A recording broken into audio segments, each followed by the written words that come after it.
বছর ঘুরে আবারও নতুন এক বছর। বিস্ময় ৩৬৫টি দিনের শেষ সীমানাটা পাড়ি দেবার সন্ধিক্ষণ।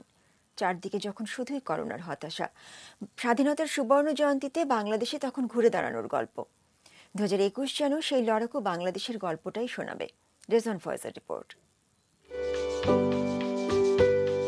ক্যালেন্ডারের পাতায় ১৯৭১কে যেন আবারও ফিরিয়ে এনেছে ২০২১। মুক্তিযুদ্ধের বছরের সাথে এ এক অদ্ভুত মিল নিয়ে শুরু হলো স্বাধীনতার সুবর্ণ জয়ন্তীর বছরটি। ইতিহাসের নতুন এক বাঁকে দাঁড়িয়ে বাংলাদেশ। গর্বের মুক্তিযুদ্ধের মধ্য দিয়ে আসা লাল সবুজের এই দেশ ২০২১-এই স্বাধীনতার ৫০ বছর পূর্ণ করবে। এর আগেই এসেছে উদযাপনের আরো বড় একটি উপলক্ষ, জাতির পিতা বঙ্গবন্ধু শেখ মুজিবুর রহমানের জন্ম শতবর্ষের ঐতিহাসিক মুহূর্তটি। জয় বাংলা, জয় বাংলা, জয় বঙ্গবন্ধু। এত মহান সব উপলক্ষ উদযাপনে বর্ণিল হবার কথা যখন বাংলাদেশের, তখনই করোনা মহামারীর থাবা। থমকে যাওয়া বিশ্বে ঘোর লাগা অমানিসা তখন বাংলাদেশ জুড়েও। এর পরের গল্পটা বিশ্বজুড়ে যখন শুধুই হতাশার, বাংলাদেশ তখন দেখালো এভাবেও ফিরে আসা যায়। লকডাউনে চারিদিকে যখন অর্থনৈতিক মন্দার মন্দ খবর, বাংলাদেশ তখন সেই পতনের রাশ টেনে ধরতে পেরেছে। স্বাস্থ্য ব্যবস্থা দুরবস্থা যখন খোলা জানালা সবার কাছে, মহামারীতে কম মৃত্যুর হারে সবাইকে অবাক করেছে বাংলাদেশ। প্রায় ১ বছর ধরে মৃত্যুর কালো ছায়া হয়েও ধরিত্রীকে বিদায় বলতে নারাজ করোনা।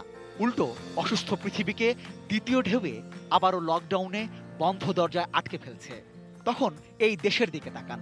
নিজেদের টাকায় পদ্মার বুকে ৬.১৫ কিলোমিটারের স্বপ্নটা ঠিকই দাঁড় করিয়ে ফেলেছে বাংলাদেশ। মেট্রো রেল, পারমাণবিক বিদ্যুৎ কেন্দ্র, আরো কত কত বড় প্রজেক্ট থেমে নেই কিন্তু। মহামারীর সময়েও যে দেশ বৈদেশিক মুদ্রার রিজার্ভে রেকর্ড করে দেখায়, বারবার যখন লেখে অসম্ভবকে সম্ভব করার গল্প, তখনই যেন ফিরে আসে ৫০ বছর আগের সেই স্মৃতি। ৭১, শতবর্ষের শেখ মুজিব যেন এখনো সাহস যোগায়, লড়ে যেতে হবে করোনা যুদ্ধেও।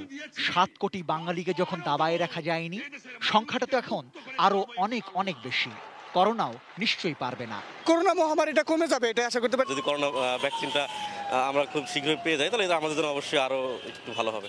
এখন চারদিকে যখন ভ্যাকসিনের রব, লড়াকু বাংলাদেশও এর অপেক্ষায়। তবে ততক্ষণ পর্যন্ত গরিবের ভ্যাকসিন মাস্কেই তো করোনা যুদ্ধে জয়ী হবার ব্রহ্মাস্ত্র। স্বাস্থ্য সচেতনতায় নতুন বছরে সূচিত হোক বাংলাদেশের নবযাত্রা। শুভকামনা। Rezwan Faiz, ATN news, Dhaka.